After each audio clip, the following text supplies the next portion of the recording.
Hello? What's up, JR? What? JR, it's Gotti Jr. Wrong number, buddy. That is pretty classic. We just got shut in down. The hell? What number did you give me? Let me see. Oh no, I was off by one number. That was that phone number had like 11 or 12 digits. Yeah. Okay. Let me try this again. I heard the voice and I'm thinking, That sounded what I thought he should sound like, just judging by his picture. I'm like, that's him. Does that look better? Yeah. get the other JR on. Yeah. Stunt double.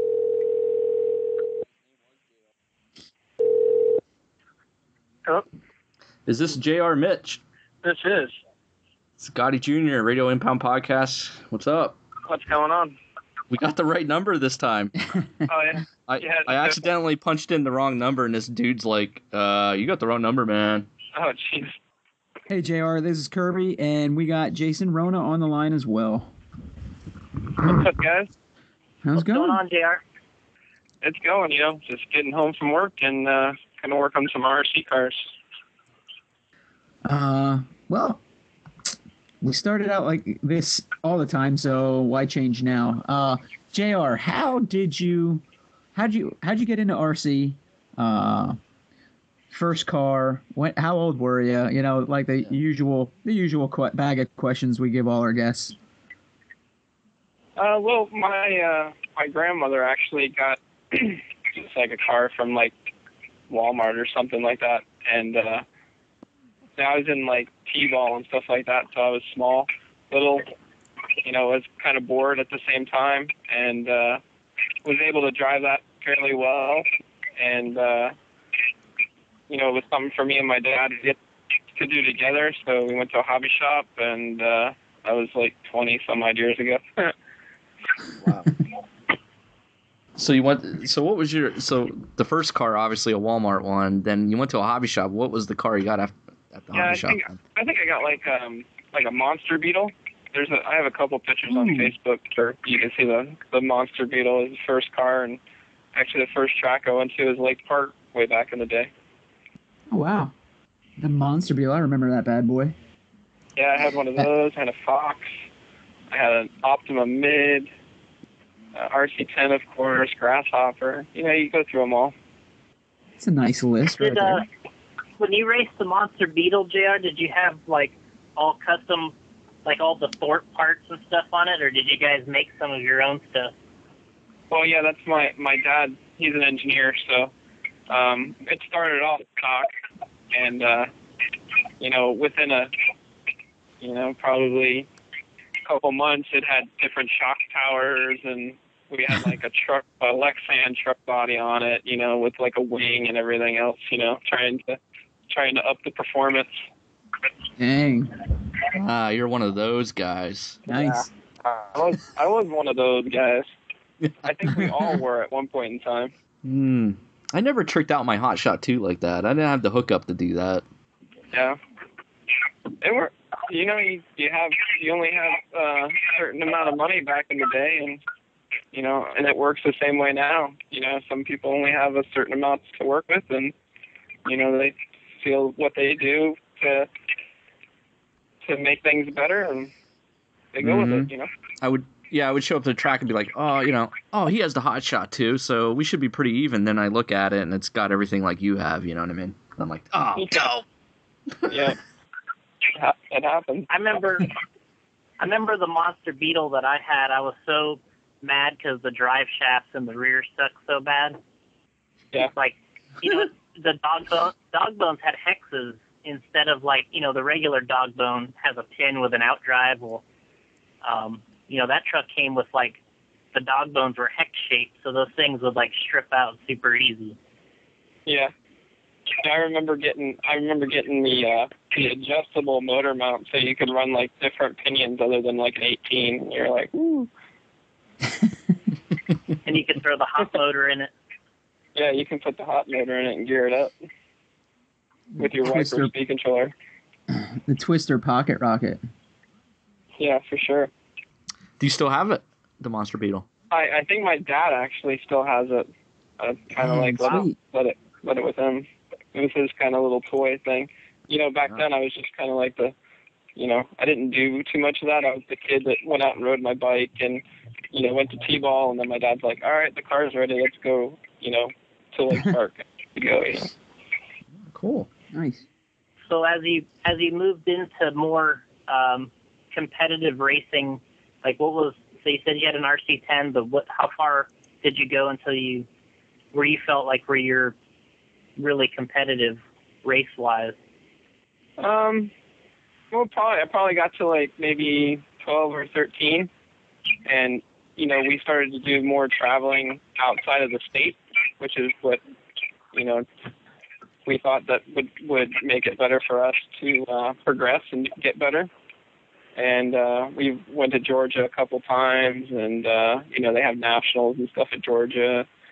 I think actually probably went to Georgia and had like a JRXT or they had truck nationals back then just for truck, and did pretty good then. I was still kind of a kid, so I didn't really have the mindset right.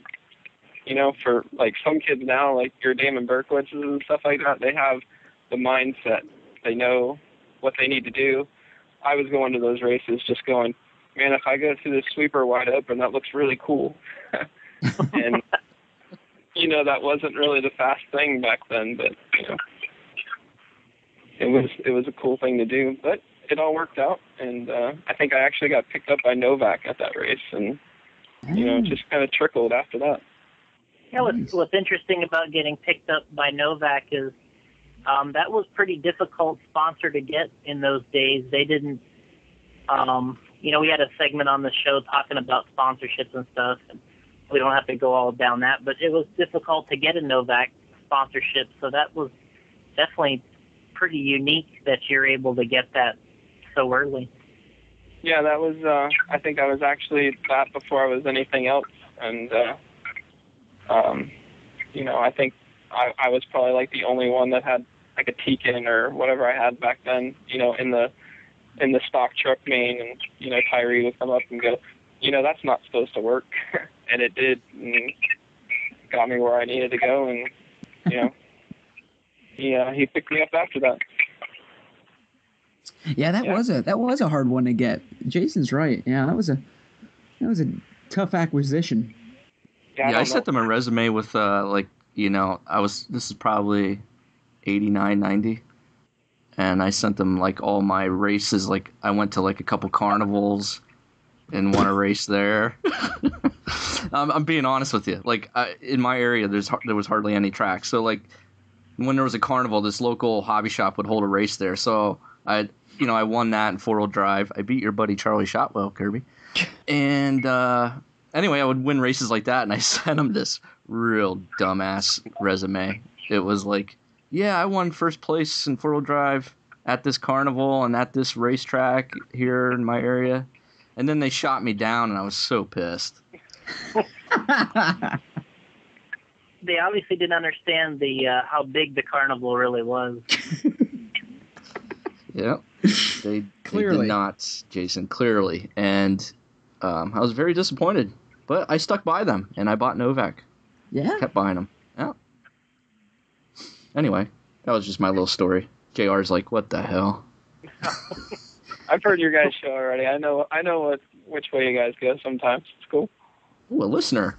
Oh, yeah, for sure. I've checked out all of them. You've had, like, famous people on here, like Matt Mosier and stuff. Very true. Yeah. People loved him when he was on. Yeah, he's a hoot, for sure. Yeah, we got to get Matt back on. That's great. Yeah, that was a special one. No doubt. Matter of fact, let me patch him in right now. Oh. No, I'm kidding. He says he's working on some new equipment, so maybe he'll have to get on it, push it. Yeah, I heard he traveled outside of Ocala to a race, actually, which was a shocker last weekend. Yeah, he did an out-of-town race. Something must be getting serious. Yeah, there must be a national coming or something. He's doing some testing. Testing that wood chassis. So when you started, when did you get picked up by Losi, JR? Like the first time when you were running after the Novak? Yeah, it was about the same time, around the same time, or right there after, not too long. Year-wise, they all start. I ask you about years sometimes about when things go, and you have a much better, memory of when things were. But I was kind of like in between because I actually raced for Traxxas too a long time ago. And, snap! When they were trying to have a race team, and when they had I think it was the Eagle or something like that. It was the buggy or something. So Which I'm starting one to do show you have, Gotti? What's that, Jason? What truck do you have, Gotti? Don't you have a Traxxas truck? That was me. That was my first truck was the Blue Eagle. Yeah, Blue Eagle. Yeah, I had one of those. Yes. With an 18-turn motor. Whoa. And modified, rocking it on 7 cells. Oh yeah, 7 cells. Hump pack. Hump pack, exactly. You were the bomb if you could put them all in a line and not have a hump pack. And then their buggy was the TRX-1. Yep. The team to watch. Yeah, I was right at the beginning of where they were coming out with the buggy. That was just the truck that they had, and I made the switch to Losi.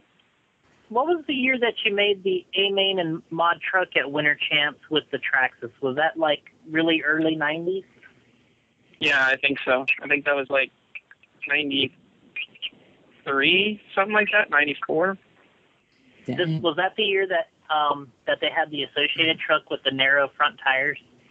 Yeah, I think so. Where I forget who else. Cliff. Who was the other guy? There's 3 of them, and everybody was like, "Ooh." I can picture the magazine cover. All 3 of them holding the trucks there. Yep. Yeah, Cliff, Butch Kroll, and Curtis Husting, I think, were the 3. Yep. They all had the 3-piece wheels and stuff like that. It's pretty cool. Yeah, Cliff had the orange chassis, Butch had the pink, and Curtis had the green one, I think. Yep. So anyway, I guess my point was when those guys were racing the Winter Champs with that truck for the first time, JR was in the A-Main with those guys, Jay Halsey, all those guys were racing, and JR was racing with them when he was a kid. So it's not his first rodeo. No. With the Blue Eagle.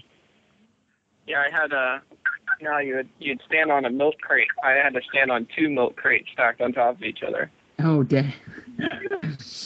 So had to get up there so I could see what I was doing.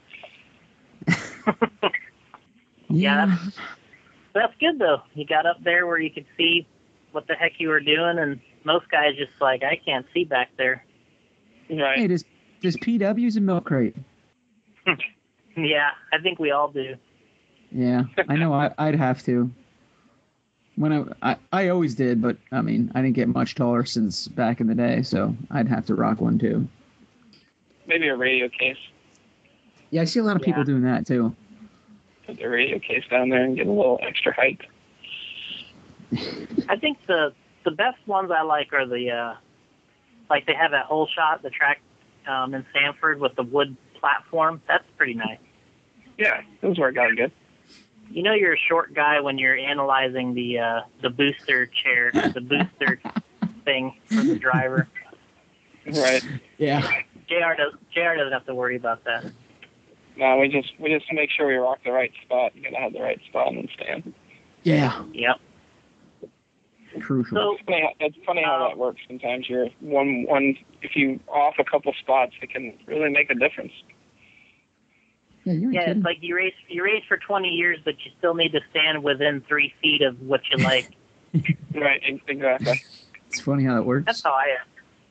I'm like, oh, I had to stand all the way on the left. I'm screwed. Next qualifier. Yep, throw this one away. So, you got picked up by Losi. Tell us about your first experience with the racing for them and kind of how you moved along with their team. Yeah, no, it worked out. It worked out really good. There's progression in there through years. Not just months. And this is probably back. You know how it was back then. It wasn't like your talk on email and stuff. You had to call and talk and make buddies and make friends and through that way. Other than just like here's my resume, send. So yeah. I raced for Losi for probably 3 or 4 years, probably, and then moved over to Associated, and now I'm back with TLR. So I'm kind of, in one way, back home kind of deal. Yeah.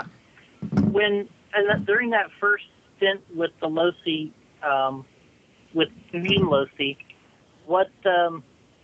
Give us some of your. I know you had a lot of good results with them. And you're still very young. Is there anything you remember specifically racing for them that were like standout results? Well, the one big one is the stock. I forget what year it is again. Stock 2-wheel drive. Which back in those days it was stock was one of the biggest classes. You had tons of people around the track watching everybody else because it was all the kids. Racing each other kind of deal. And, yep. I raced at Lake Park a lot, so I had a fairly good grasp on how everything goes, and then there's some kid from California, like, shows up with Associated, and it's like, who the hell are you? And it was Scott Hughes, and he won, and I got second, so that kind of shows you where, he started and, where I was, and,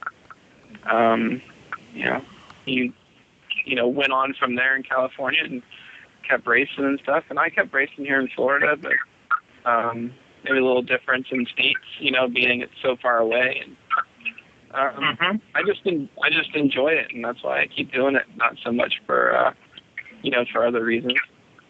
I remember several races. When you were running for Team Losi at that time. Running modified at the Winter Champs. I think you made the main there quite a few times with your mod 2-wheel. And then what was the Nationals in Pennsylvania? You did really well there too, right? Yeah, maybe 96 maybe. Yeah, that's it. I remember actually mod truck again. It seems to be everything with a truck body I do really good in, but mod truck, I remember Losi came out with a tire, not specifically for that track, but it worked really well. And this is before you did all the testing, figure out what everything, you did testing, but you really didn't know what you were come up on. And I had a set of tires that I had just ran, and I, they were really broken in where, they worked the best on this Blue Groove high bite track. And, I was still the out of control kid. I didn't really, put 2 and 2 together. But it was rocket around to qualifying. I put a, really good run in, didn't make any mistakes. And I ended up TQing after my heat. And it was one of the last rounds of qualifying. I think there was one round after me. And, this was back when Greg Hodat was there and Brian Kemmel and all them. And I remember Hodat, he took my tires off my truck and put them on his truck, and he TQ'd the race after me and TQ'd overall, and I was qualified second. Wow, scammer. Yeah, he totally jammed me up. But that was one of the things back then where you're like, whatever, all good. And go to the main. Yeah. Got my tires back. Now everybody knew what else to do with their tires, and I think I finished 7th or 8th or something like that. But it was a good experience, racing with all those guys and stuff, and racing the mains and stuff. It helps you progress and, get better. And Gotti and Kirby, you guys were both at that race, right? Yes, we were. It was a off-road nationals in PA, so we just had to go. I didn't race, but I had to go witness it. I'm like, this is probably never going to happen again, so I'll go check it out. Yeah, I raced, but we won't talk about it. It was good though. Yeah. Yeah, I mean, I remember Pops Lucy. He actually came out for that race, and he was chilling on the side of the track, watching all the races, and Lucy, had a lot of kids. They had like me, Mikey Millen, Mike Walker. I think it is the name Walker, and he was kind of like, like over just like sitting like a fold out chair, and I remember going down to like a thrift store or something and buying a couch. Yep. He brought back a couch and laid the couch out next to the track. So that was pretty cool back in the day. Oh, I was like, where the hell did they get that couch from? Yeah. He just went and got it and brought it back and chilled at the track with it. Yeah, that's funny.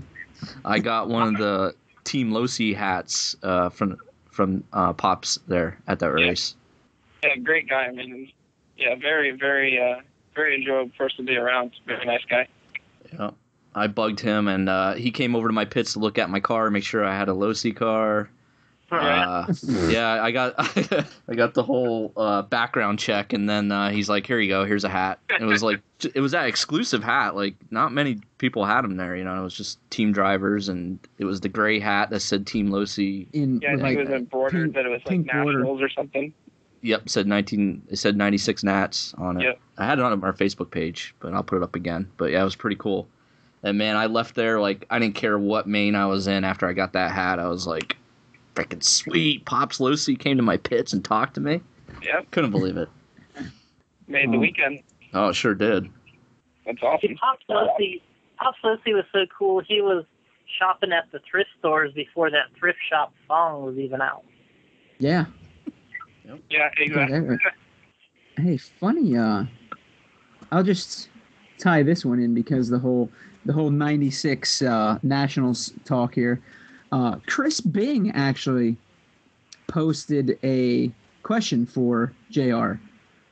He says, "What happened to the Winter Champs? I love that race." ... Yeah, Whatever. I think it. There was a gentleman named Tim O'Daffer and then further along to that was Brett Ralphs that basically kept the Winter Champs going every year. Mm-hmm. And when you hold a fairly good-sized race like that, the next week after the race that you had, you need to start planning for the next one. And there wasn't many people after those two gentlemen that would keep it going like that. You know what I mean? Would get to 6 months before they wanted to have a race, and they're calling everybody up going, "Hey, we're going to have this race." It's not, it needs to be more, thought through and everything else. And those two gentlemen, really did a really good job. And there was, I don't know how many years of Winter Champs there were, through just those two guys alone. But I think it just kind of fell off. It's hard to keep people, interested in doing those kind of things, and that you don't really see that much more out of. It's just the enjoyment of doing it. Since we asked him one question, we had another listener submitted question. Joe Ivo, friend of the show. If JR had his choice of track to hold a world championship, where would it be, and why would you choose the track? I choose Lake Park. Enough said. Well, I mean, I'm sure, Cavallari would be like, yeah, sure. I mean, but he'd win a world championship anywhere, but West Coast is probably for him, Yeah, Lake Park for me would be an awesome one to see it at, but, I've been to several world championships, and the experience of going and seeing the different places and meeting the different people and stuff like that, that's really enjoyable also. And, obviously you'd want to go and do as good as you can and have the best advantage for yourself. And Lake Park would give me that. That would be pretty dope. I'd be pretty good. Maybe with a little overcloud, little cloudy weekend, I'd probably be pretty good. Maybe Mayfield and Cavallari's planes don't come in, that for some reason they can't land or something. Yeah. I'm sure we could arrange something like that. JR, in those days, kind of going back to Lake Park, that was a club they had a really good club in those days. What do you think it was important that you were a part of that club, and did you enjoy doing that when you were young and kind of being a part of that group of track people and doing some track work and all that type of stuff? Yeah, for sure. I mean, back in those Traxxas days and, the beginning of Losi days, me and my dad were the ones that, would run the track in. I mean, I don't know how many laps I would have done, driving the tractor and, nail boarding the track and then running the track in. That was what I did, and racing was just a side thing. And I did that for, I don't know how many years. I did that so I could race and, put my time in. And that was just one of those things that you did. And, I feel that, it needs to happen more often now. It doesn't happen as much as it did back then. But I think it would make racing better if more people would be, into the, not just in the club race scene of showing up and racing, but, putting that effort into, helping out. Yeah, I mean, when I think about it, it does appear that what you learn out there helping is how a racetrack is supposed to go together and how the jumps are supposed to look, because you drive, then you build the track, then you drive, and you figure out a lot of things that I think maybe other people don't pick up on, that don't ever do that type of thing. For sure. Then you know how much water needs to be on it, and you know when it gets too dry, or how to hit the corners and stuff like that. Kind of did all that stuff from driving that tractor all the time. Do you have anybody from those club days that you still stay in touch with or anything? Probably not back that far. I'm sure Brett's still around. I haven't talked to him in a while. Of course, I talked to Brad, but yeah, like Tim and those guys, I haven't talked to them in a while. Maybe like John Grant, probably, right?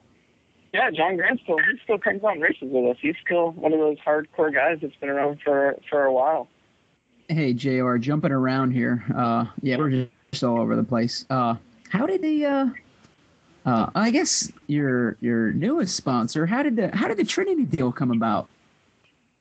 I had a chance to talk to Ernie at the Snowbird Nationals, actually, and we kind of been talking before that, and my team manager, Kevin, had thrown it that Ernie was asking about me, and I stopped in, and we did a little talking, and just decided to go that route for this year. It seemed like everything sounded good. He's local here. He's in Orlando, so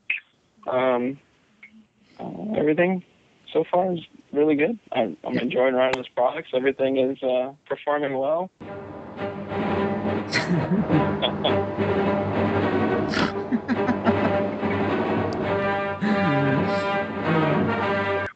I think everybody has that persona, though. Everybody thinks it's that way.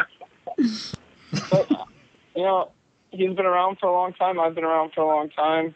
I know I've changed as a person in many ways, and, people can change. People can get for the better, and, everything's working out good. Yeah, clearly working out good. Yeah, Ernie said, JR, come to the dark side. So yeah. I'll flash back and Kirby flashes forward. So let's go back. Let's go back and talk about when you moved on from Losi to Associated, and you raced for them for many years. I think the first car line that you started with there, was it the B3 T3 platform? Yeah. Tell us about your time there, and I know you're on the travel team. You race, JR races everything. He races off road. He's raced on road. Tell us about the trip there a little bit. Yeah. I started to travel and with Losi and go to a couple of different races, and met a great person to all of us, Mike Reedy, and kept talking to him, and came to a time when needed to make a switch. Made a switch, went to Mike, and he was like one of those people that you wanted to be associated with. He was Mike Reedy, Mike Reedy's talking to me. Mike Reedy has my motor on his bench. It was one of those awe moments, and I had a chance to experience that, and I did, and I'm thankful that I did. And he was great to me in every way. Did a lot of things probably that he didn't need to do, but did anyway. And I feel he did that for everybody. And I had a good run with them. Everything, went really well with Mike. And Associated was awesome. I mean, everything was really good. I enjoyed it. Got to see a lot of different places, go to a lot of different races. Did some touring car in there. Did all sorts of stuff. Stuck around for the beginning of the 8th scale, and running the Thunder Tiger there for a little while, and through the engine development, and running the Reedy engine and all that other stuff. Stuck around, through good times and bad times. That you needed to do.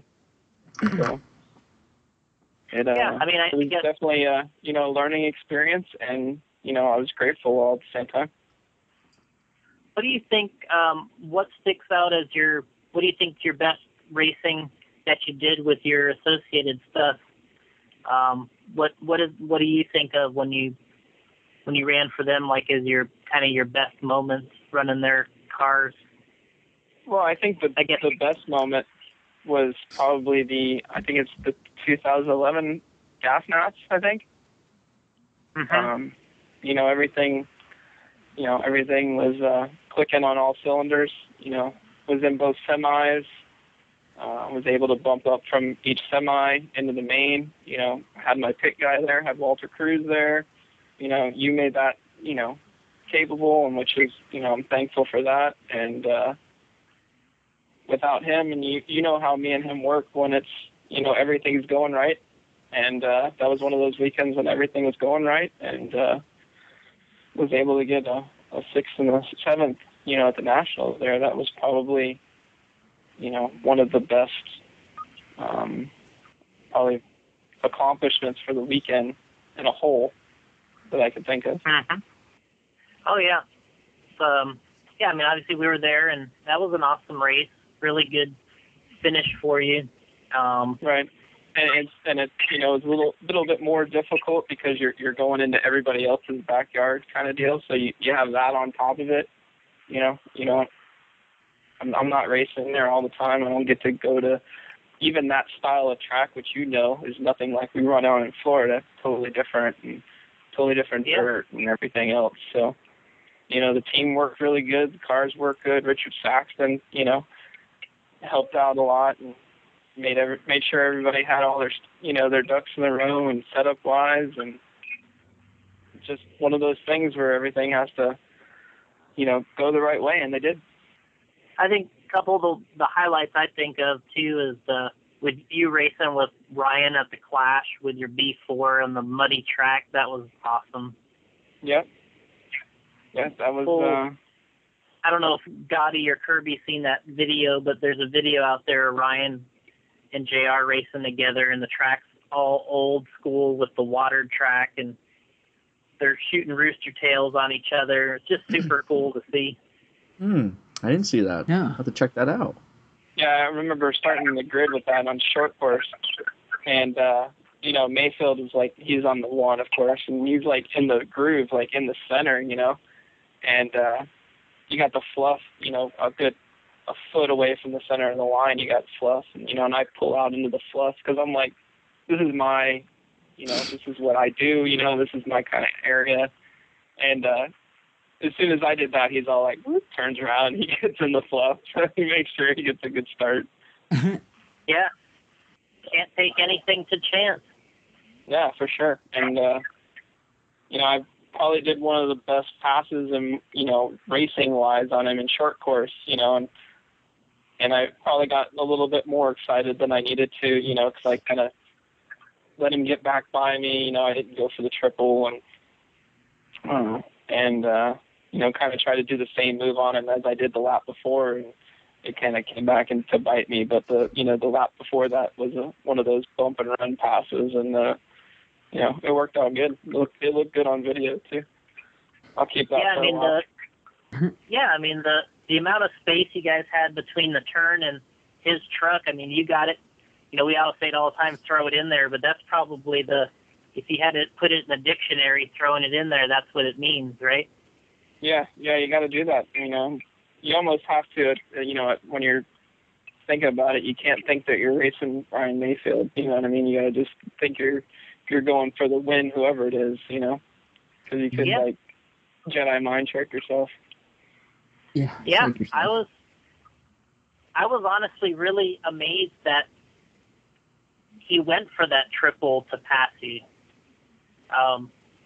And maybe I was kind of thinking that maybe he kind of almost caught you off guard, because I'm thinking to myself, that's kind of risky, a couple laps to go and you're going for a tough jump with the short course. But I guess he's just having fun too, right? Yeah, for sure. But, I've raced with him and traveled with him all over the place, and I know what type of person he is as a racer, and he's always that, go for it mentality. So, he's that guy. He is that guy. There's no doubt. I'll have to look for that video. Gotti, post that video. I'm trying. That's what I was searching here. I was trying to figure out. Okay, what do I got to put in for that YouTube video, Jason? I think Clash 2011.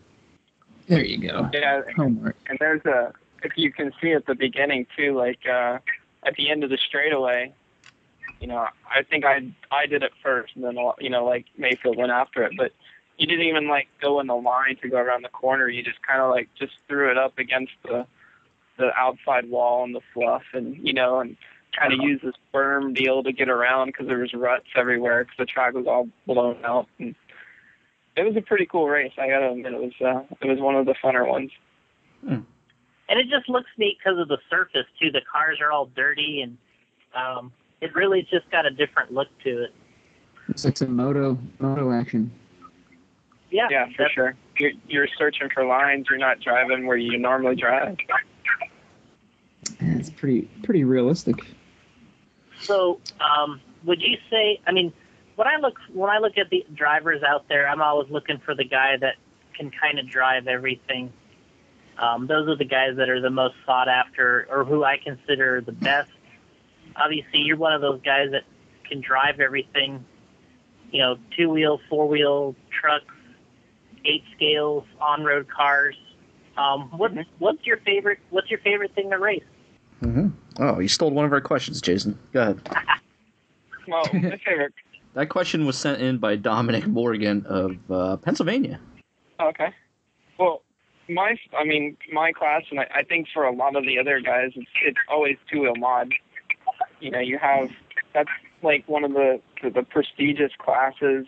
It's to go fast, it's a very difficult car to drive and to get right and to turn the fast lap times. And, you seem to always want to progress yourself more and more and more in that class.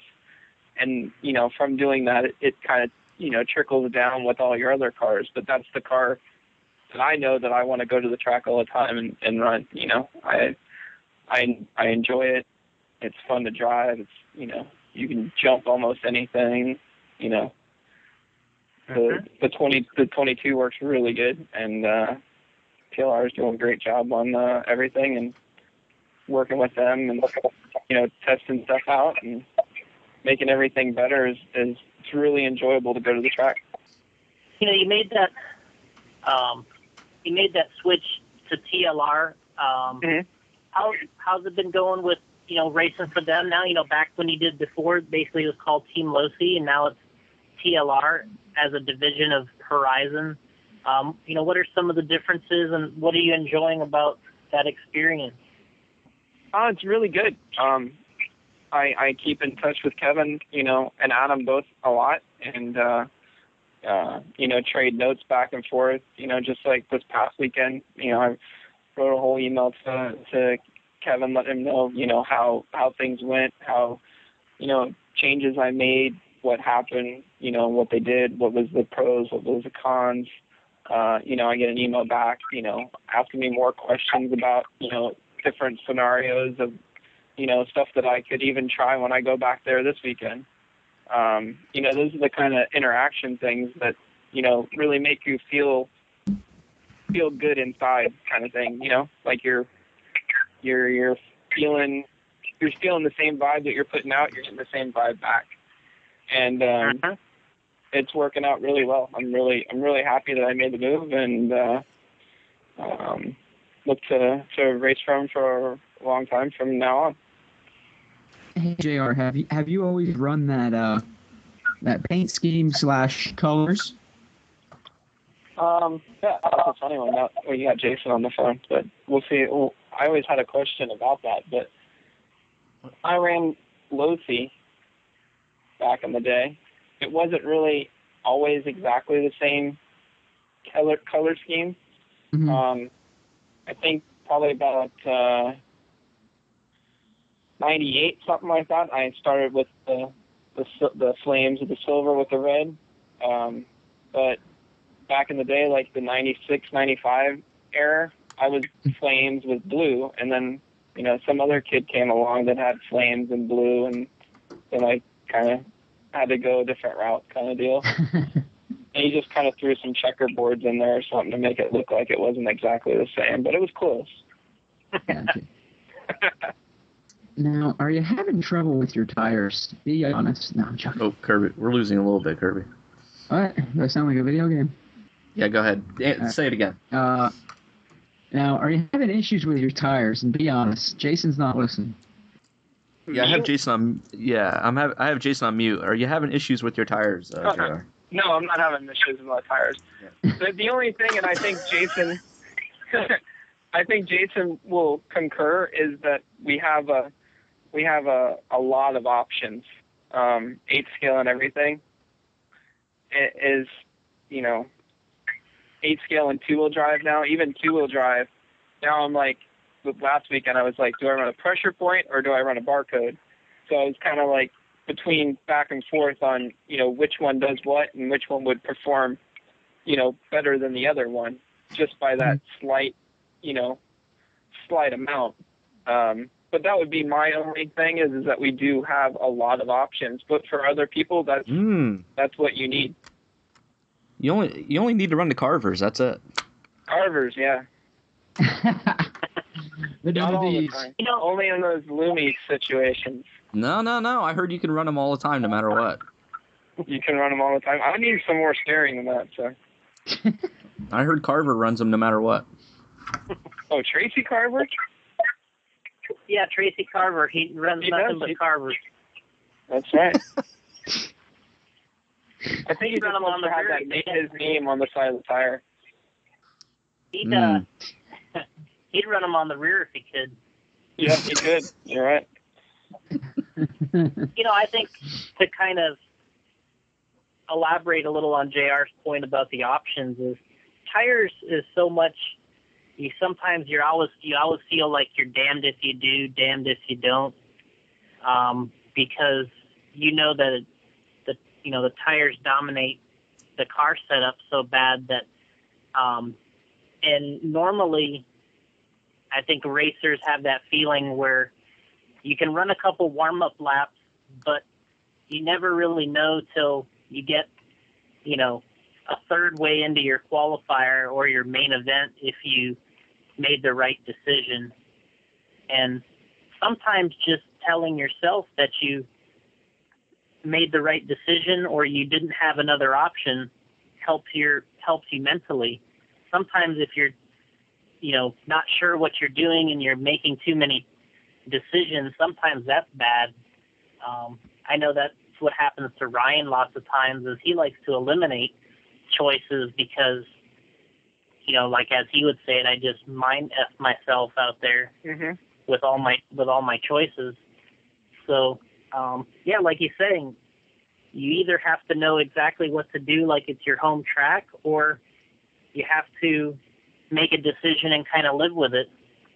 And that's what makes 10 scale buggy racing so tough in 5 or 6 minutes is if you got to live with something that isn't 100% right for 5 or 6 minutes, that usually means you're off the pace. You're right. And it's one of those things with a 10 scale buggy is right away. Yeah, for sure. It can affect your confidence and your everything. Mm-hmm. So, yeah, I mean, there's a lot that plays into it that hopefully everybody gets to experience as part of it. All right, we got some listener. Let's run down the listener questions quick. And for JR, What do you got? you said we had some on the face. You got Chris being covered. Joe Ivo, you got covered. Yeah. Was there other ones on there that I'm missing, Kirby? I thought you said there was a few that were coming through as we were on the air. But anyway, I have one here. Let me pull this up. Just has a first name of Tracy. Don't know if this might be a lady. Hey now. Most memorable race and your favorite track. Well, I think we know what your favorite track is. We already answered that one. Yeah. Well, probably most memorable, probably for other people, is probably there was a race at Lake Park, obviously, again at Winter Champs. But I was running associated, I think, and the track actually, we had some crazy rain, and we had to get trucked in on flatbeds to get to the track. You couldn't even drive a car to the track, like your actual car to the track. And I think I got a second in truck, I think there, which was really good. I think I don't even know who got first. Jason, you know who got first that year? I think one of the Francises, either Matt or Mark. Okay. I remember seeing photos in car action, I believe, of the flatbed. I had a full 2-page, I think, where my truck was just going down the straightaway, and it took up 2 pages. It was pretty cool. And that was back on the Flame and Blue days before somebody else that I know. What year was this about, you think? What year? Jason, you know? I think that was 98. Right. 98. Yeah. I wonder if that was the year Bing TQ'd 4-wheel mod. And Barry, I think the one year I remember because Bing was living with us still down at Trinity, and he TQ'd it, but I think Barry Baker won. But yeah, I don't know. That sounds right. Yeah, that might have been the year. Yeah, that sounds right. I see Chris Bean is on Facebook. I see him racing again. Yeah. Yeah, we actually ran. Yeah, we ran in. What's that? I think he's got a little son or something like that now.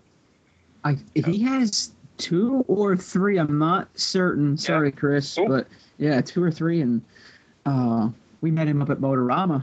It's kind of like a little class reunion for us, catching up on old times. But right on. Yeah, he's back in it.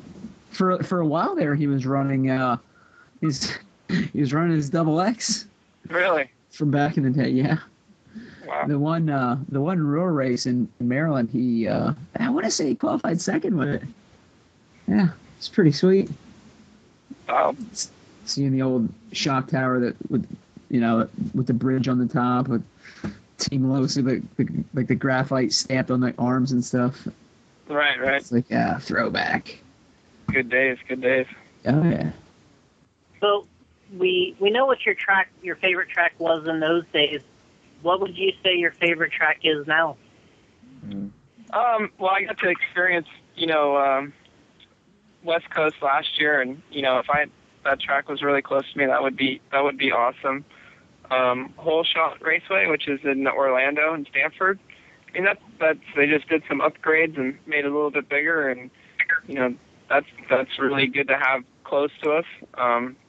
It's a really good track. Chris is doing a great job there, and probably the West Coast with having all of the the factories close by, and what racers show up for club races and stuff like that, and just racing that race for the nationals was a little bit of a reality check kind of thing. You're like, wow, look how how these guys do it week in and week out.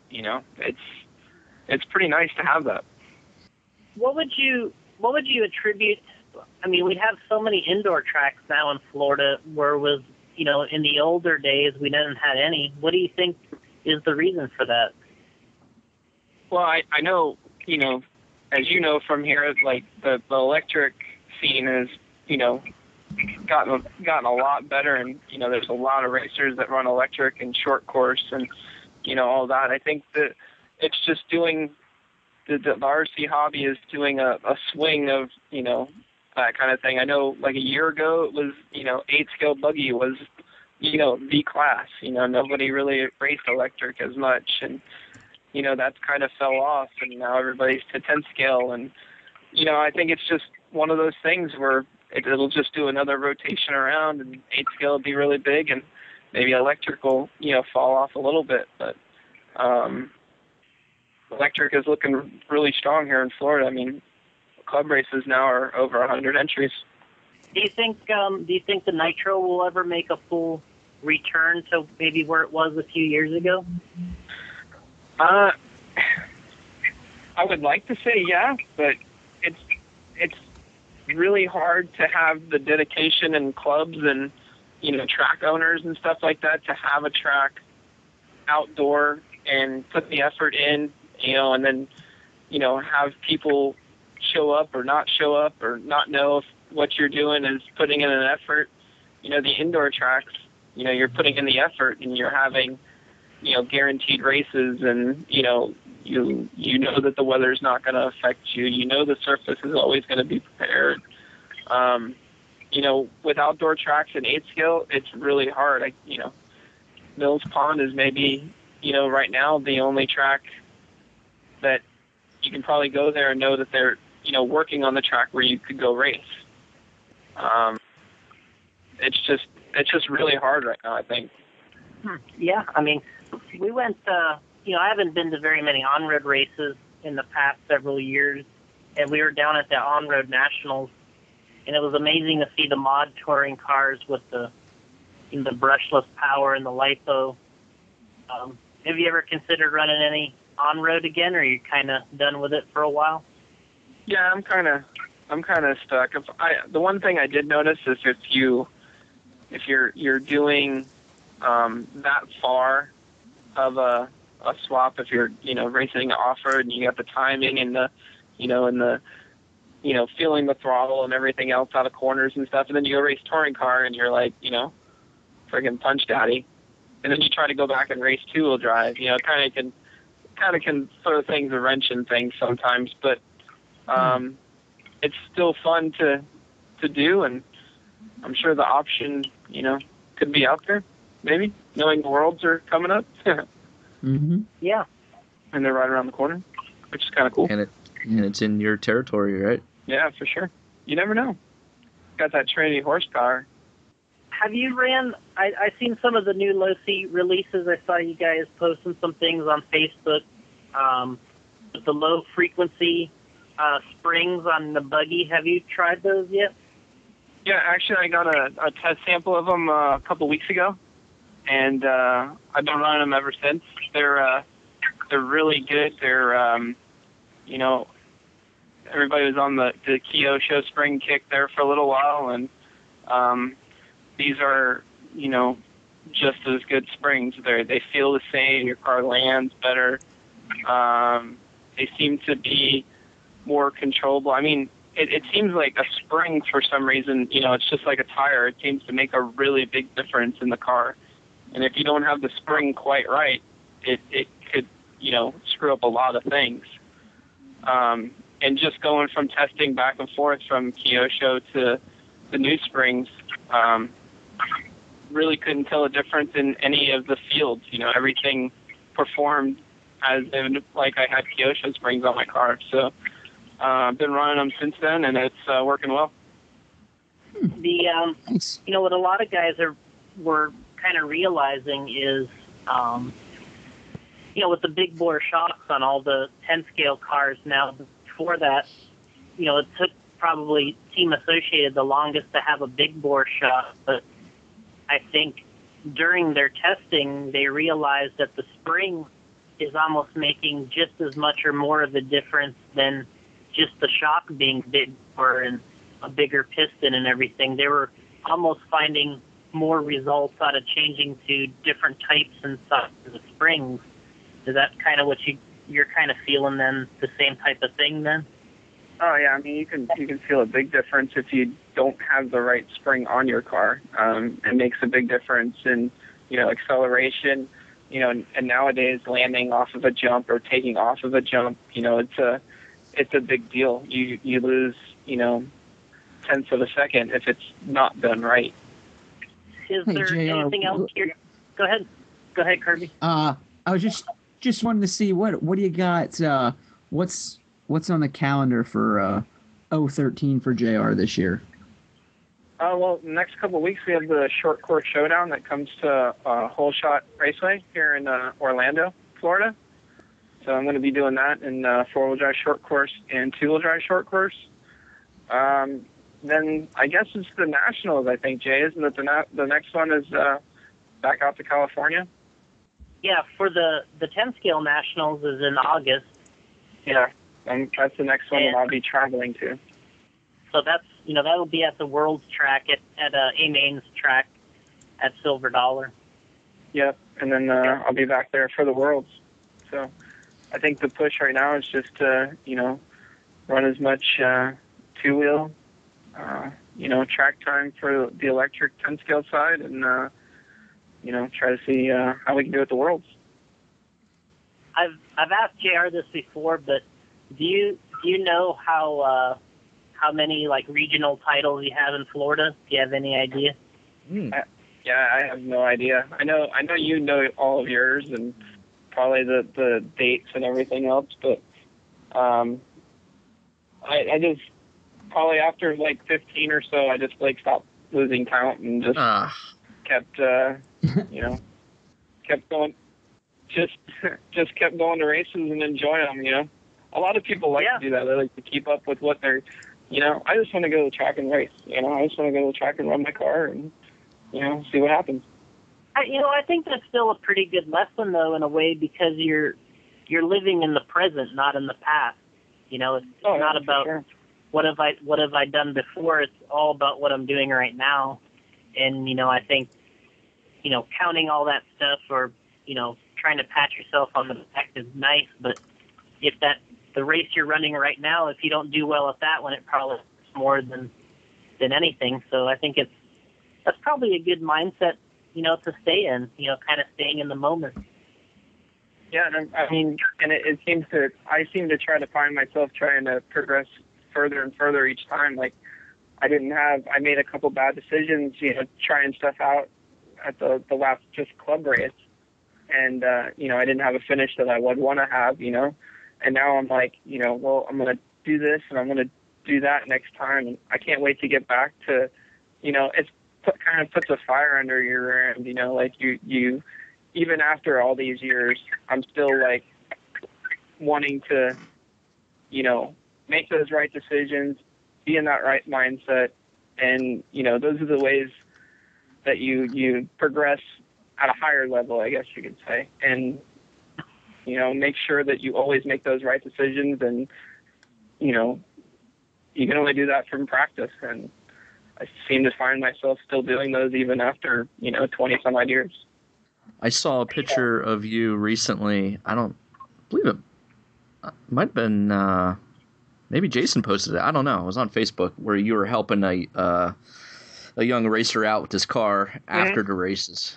And I thought that was really cool. I mean, and stay after hours after the track and probably close down even, helping somebody rebuild their car. Yeah, Lance McDonald, he puts on a lot of races, and when that night he cooks out for everybody, and that was the day before the actual races the next morning. So he was cooking out and doing all that other stuff and painting to the sun, and he was having a hard time putting his truck back together. So, I busted out my toolbox again and, helped him put his truck back together while, everybody's waiting to eat. And, some of these races now, it seems like, we do a lot after hours or, the day before, and everybody gets together and talks and, like he cooks and, everybody has a beer or two, just like hangs out, and it's a very enjoyable atmosphere.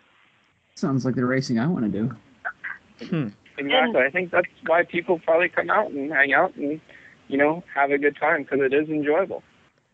I think the other thing that, kind of that strikes me when I see pictures of, you helping other people is the other thing. I think sometimes people want, I want a setup advice, or I want a JR Mitch setup on my car, but I think the thing that I think of is people need to think about the questions they're asking sometimes, because there's so much of it that I think could be learned, in a short amount of time by just asking people driving questions and just general things about being experienced that I think sometimes people maybe don't think about. But somebody that's been racing as long as JR, and, they know about tracks and conditions and driving and styles, and I think those are the kinds of questions that I think I would want to ask JR,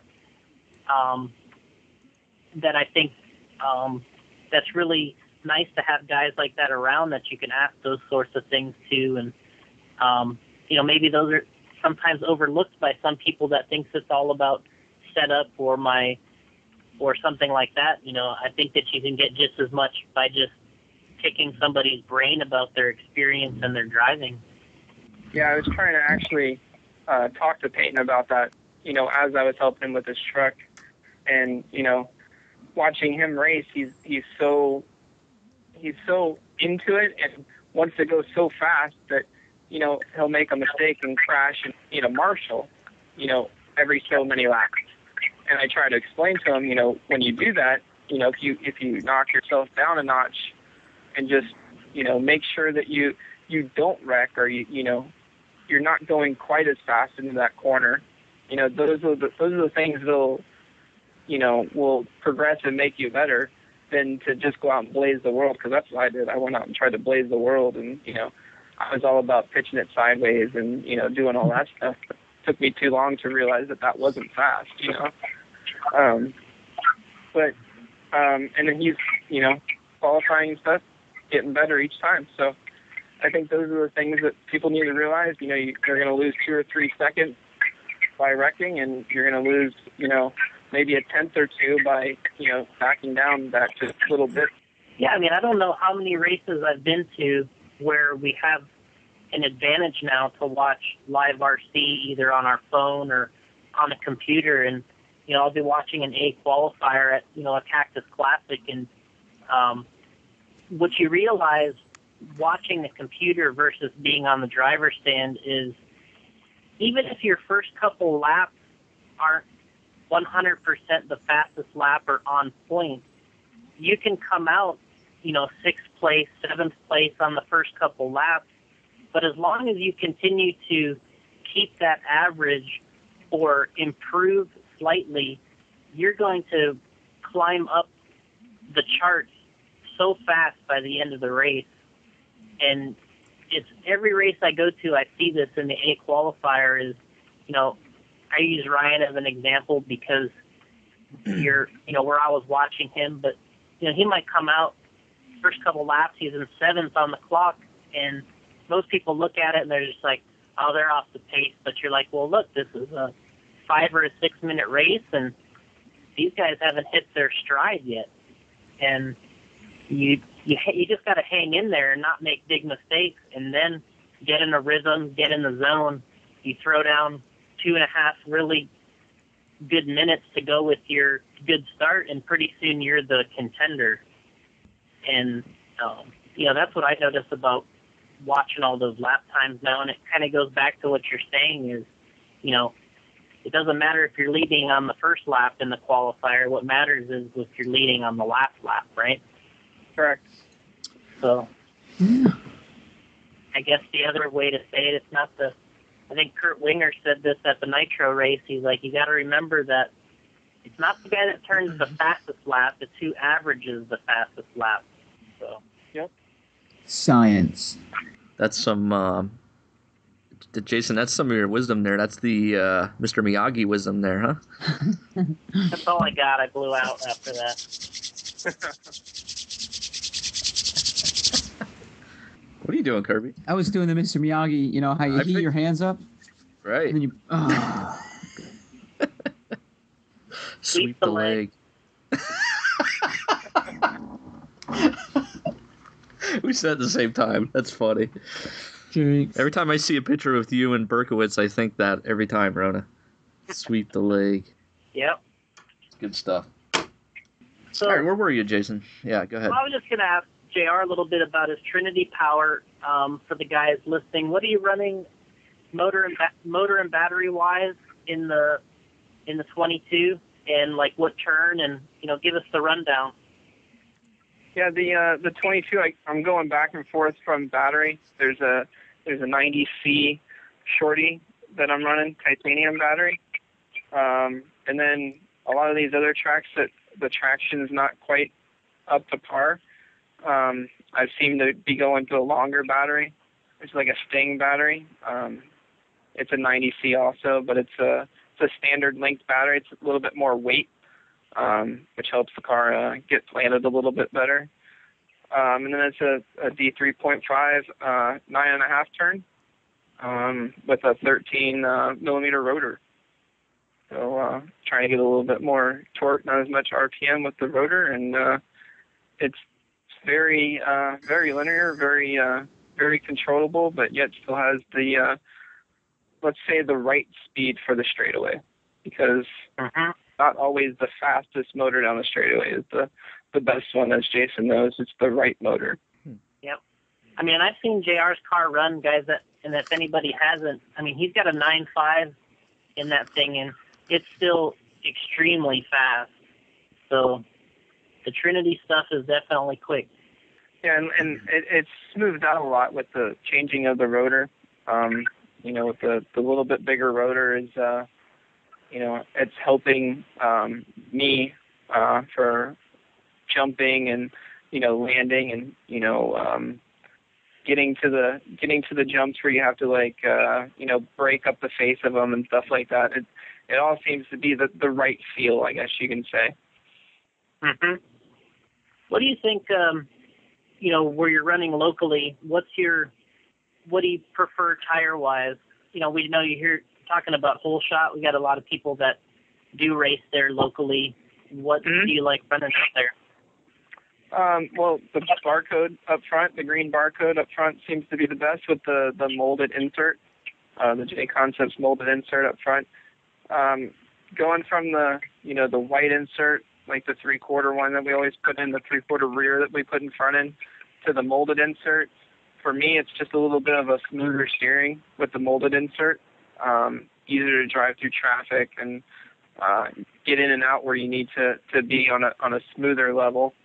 That's for the front, and then for the rear, actually it's been a pressure point, a green pressure point with a -2 rear insert has been the best, and seems to be, last time they put some glue down last weekend, and I think they're going to put some more down this week, but didn't quite seem like it had all of the traction there. It still had some bite, but it wasn't, your tires weren't coming off like shredded. They were coming in, worn in, which means they weren't, gripping like a high bite track, but they were still gripping.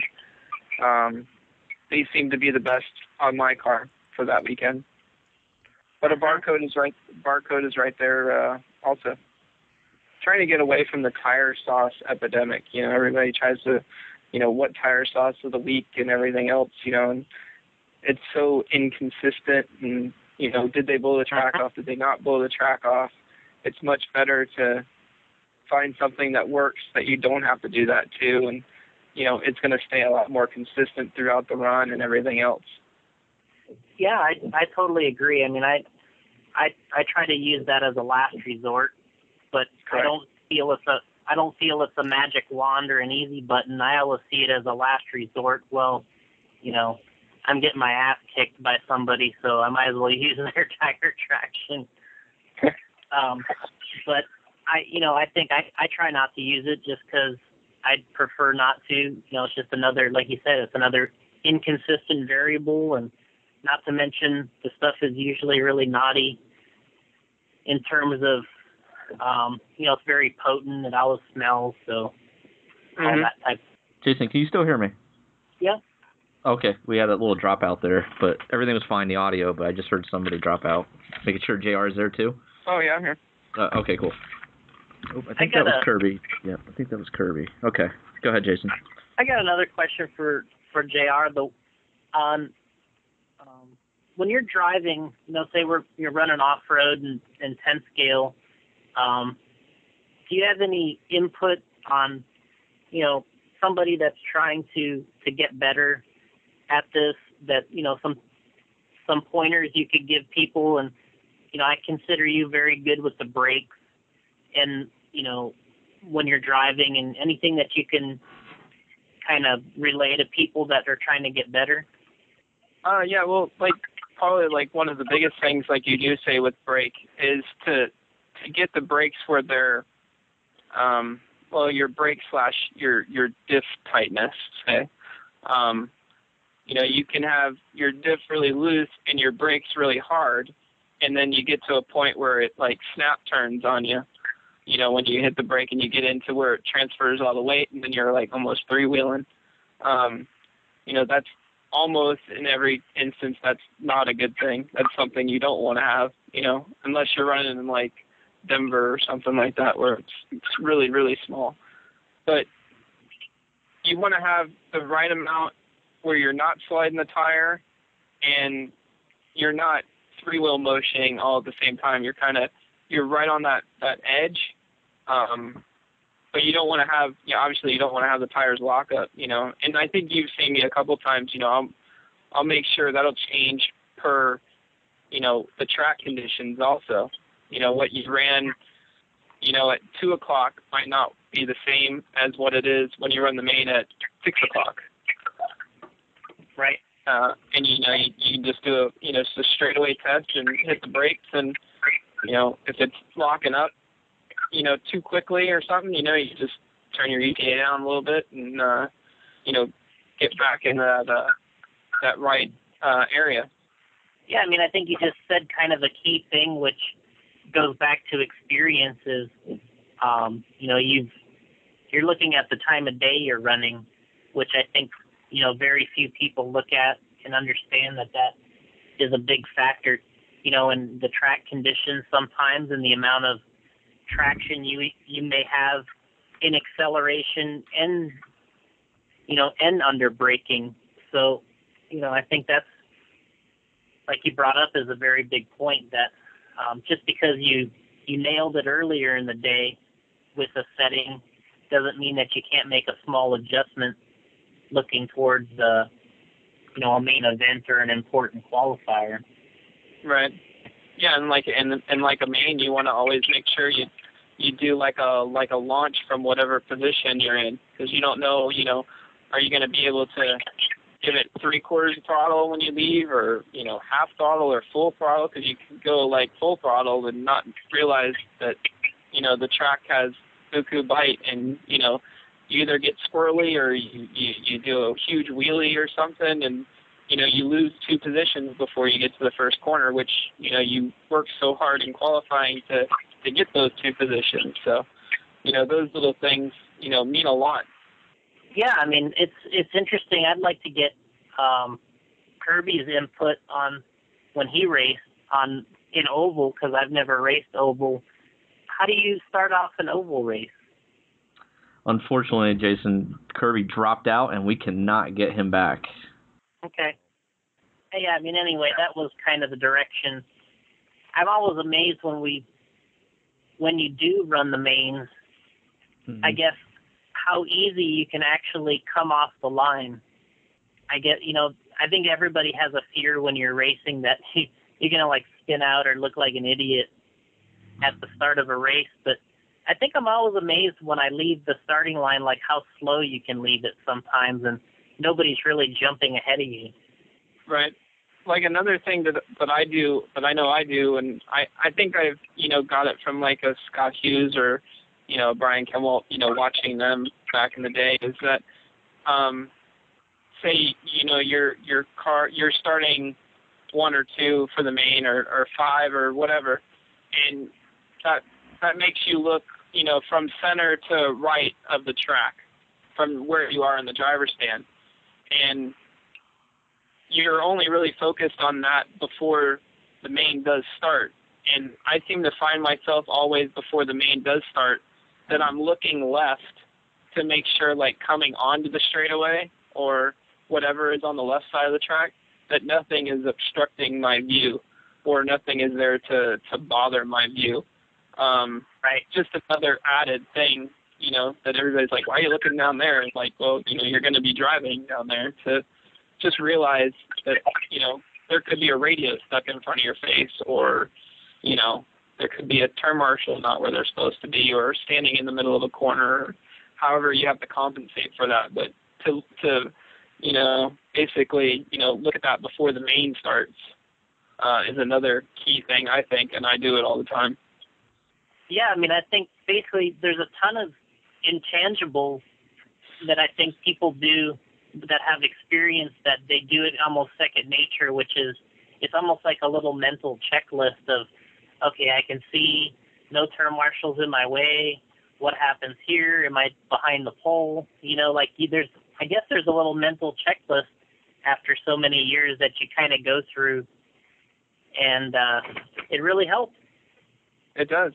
I've found myself several times when I'm looking to my left or my right or whichever way that I'm not going, and I'm looking at an M11, radio wrap or something, Yeah, somebody's blocking the most critical part of the track, and that's not going to work, right? Right. Yeah. Or somebody's on a radio case that doesn't need to be in a radio case, and their radio's right in your line of sight. That would be me. I always had a habit of doing that. That was probably Gotti's strategy, putting his radio in front of someone's face. Yeah, I had to do that. I used to swing my antenna around a lot. Yeah. What was that main you won? The P main that you got the trophy for? Yep, the Speedworks race at Megatrack. I was in the P main. First place I took in the P main. Nice. Thank you. I still have a trophy from the '88 Winter Champs in I main and 4-wheel drive. Ooh, I main. 4-wheel drive back in the day in '88. Nice. You don't even want to know my mental image of you racing, what it looks like. After all these conversations and the P mains, I got this visual of you driving. It's just not really good. Oh, well, it wasn't that bad. Believe me, it wasn't. I wasn't a slapper.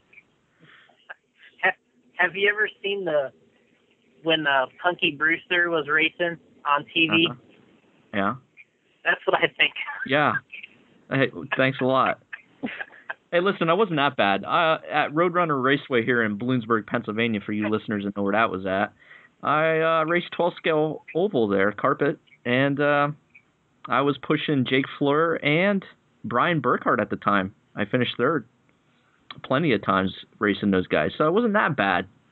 Maybe we can get Jason to make a Dio tracker body.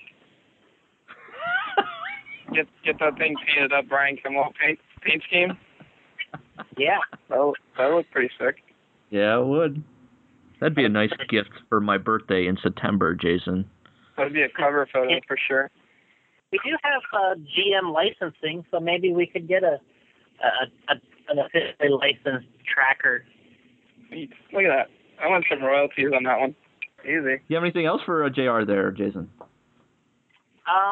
We kept him on the phone quite a while here. Don't know if he has plans or. I just gotta start building that 3.0 I got in the mail the other day. So. Oh, is that what you're doing? Yeah, I'm gonna try to get out there and do some gas racing here. Well, nice.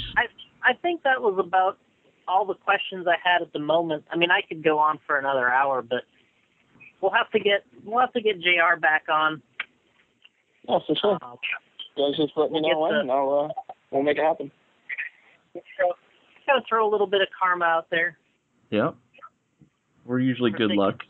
I'm thinking JR at that short course showdown. I think that could be a karma event. Yeah, we can make it happen for sure.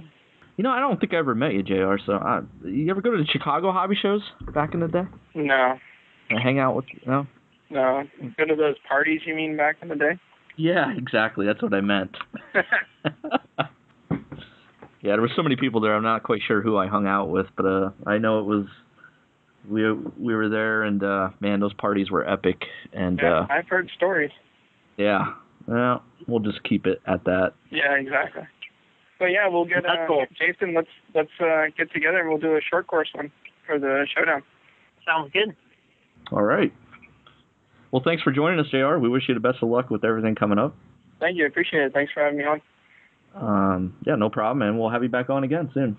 All right, cool. I'll talk to you Sooner guys than later. Yeah. All right. All right, thanks. No Thanks, JR. No problem, Jason.